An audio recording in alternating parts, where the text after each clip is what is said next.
Magandang araw po, welcome po sa aking channel of 9TV. Patalasasan po, meron po ba kayong mga properties na napapabayaan or non-performing assets? Plan nyo yung ibenta, pero wala kayong oras pagbibenta nito. Kung ito'y pagkakatiwala nyo po sa amin, tawag lang po kayo sa aking numero, usap po tayo, gawin ko po ng video for free. Yes, libre po, wala po kayong babayaran. Tutulungan pa namin kayong mabenta ang inyong property. Kami na po bala sa marketing, sa boosting or paid ads, even sa tripping. Hindi na po kayo mapapagod sa pag-entertain ng mga buyers. Kami na po bala sa lahat. Tawag lang po kayo. Nandito po tayo ngayon sa Silang Cavite kung saan meron po tayong bagong video presentation. Isang residential farm property. May lot area po ito na 1.7 hectares or 17,000 square meters more or less.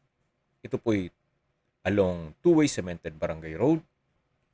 Tungkol naman sa dokumento nito, ito po'y titulado. Kaya wala po kayong maging problema sa documentation o sa transfer ng title. Ito po ang frontage ng property. Napakalapad po. Mga 20 meters more or less.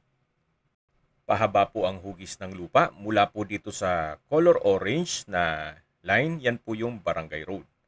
Then sa gitna po na itong property ay meron pong creek at sa dulo naman po ay may ilog.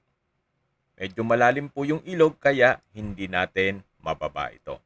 May access na rin po dito ng tubig, kuryente at internet provider. Gawa ng may ilang mga kabahayan na rin po dito. Medyo busy road na rin po itong area gawa ng isa po ito sa shortcut o alternative road kung manggagaling Manila papuntang Silang all the way to Cavite. Pag congested na po ang Aguinaldo Highway. Samahan niyo po ako at pasok tayo dito sa mismong property. Mula po Barangay Road, patag naman po ang lupa. Kaya usable naman po lahat. May ilan pong mga fruit-bearing trees at napakatahimik po ng lugar. Sariwang hangin at malamig po ang klima. Maganda rin po itong gawing family farm estate kung malaking pamilya kayo para buong pamilya nasa loob ng isang compound. Kung gusto nyo magnegosyo, pwede naman po itong gawing resorts or events place. Gawa ng may access po ito sa ilog.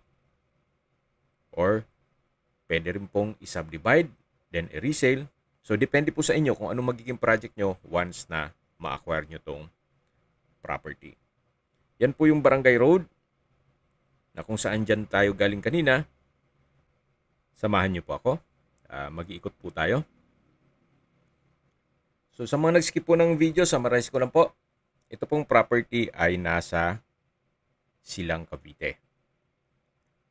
May lot area po ito na 17,089 square meters o 1.7 hectares. Tungkol naman sa dokumento, ito po'y titulado. May access na rin po dito ng tubig, kuryente at internet provider. Along two-way cemented road at may access po ito sa ilog. Yan po, tunghayan nyo po itong kapaligiran. Napakaaliwalas po. Diyan po sa may mga puno, diyan po yung creek side. Then pagtawid po ng creek ay mga ilang metro lang, ilog na po. Pakita ko po ulit sa inyo yung hugis ng lupa. Actually, kanina na ipakita ko na po ito sa inyo.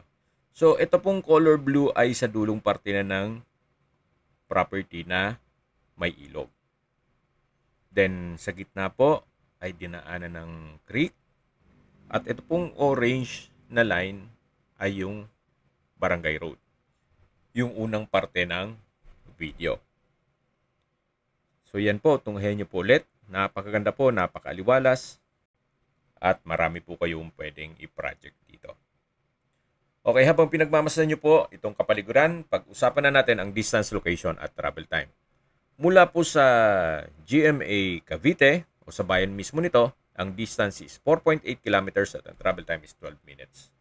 Mula naman po sa Carmona Exit South Luzon Expressway, ang distance is 14 kilometers at ang travel time is 24 minutes. Mula naman po sa Silang, sa bayan mismo. Ang distance is 4.7 kilometers at ang travel time is 10 minutes. Mula naman po sa Tagaytay, ang distance is 17 kilometers at ang travel time is 25 minutes. Kung manggagaling naman po sa Manila o sa airport, ang distance is 35 kilometers at ang travel time is 57 minutes. Ito po yung nasa mataas na lugar. Ang estimated elevation above sea level ay 895.3 feet. Kaya flood-free area po ito. Yan po yung tinutukoy ko na dry creek o ilat. Pagtawid po dito ay may isang kapiraso pang lupa, then yung ilog na mismo. Okay, sa presyo na po tayo. Binebenta po ito sa halagang 5,000 pesos per square meter. Kung may mga katanungan po kayo, tawag lang po kayo sa aking numero. At sa mga kababayan naman natin na sa ibang bansa, meron po akong Telegram. Sa mga iPhone user naman may iMessage. Meron din pong Imo, Skype, Viber at WhatsApp. Same number lang po, 0917-316-3399. Sa mga nagtatanong naman po ng aming Facebook, meron po kaming Facebook page na Nov9 TV at Facebook Reels Video. Meron din pong TikTok at Instagram. May ibang YouTube channel po kami na The Nov9 TV Channel at Nov9 TV Listings. Sana po na ibigyan yung aming video presentation. Paki-like and subscribe na lang po sa aking channel para ma-update din po kayo sa aking future listings. Kung sakali po hanap nyo yung mas malaking sukat na lupa, meron din po kaming ibang listings na pwede nyong pagpilian. Huwag po kayo mag-atubiling tumawag sa amin, then let us know your budget para malaman namin kung anong property pwede naming i-lock sa inyo. Sa lahat pong viewers, subscriber at nagtiwala po sa amin, salamat po sa suporta. Ingat po kayo lagi at yung pamilya. Maraming salamat po.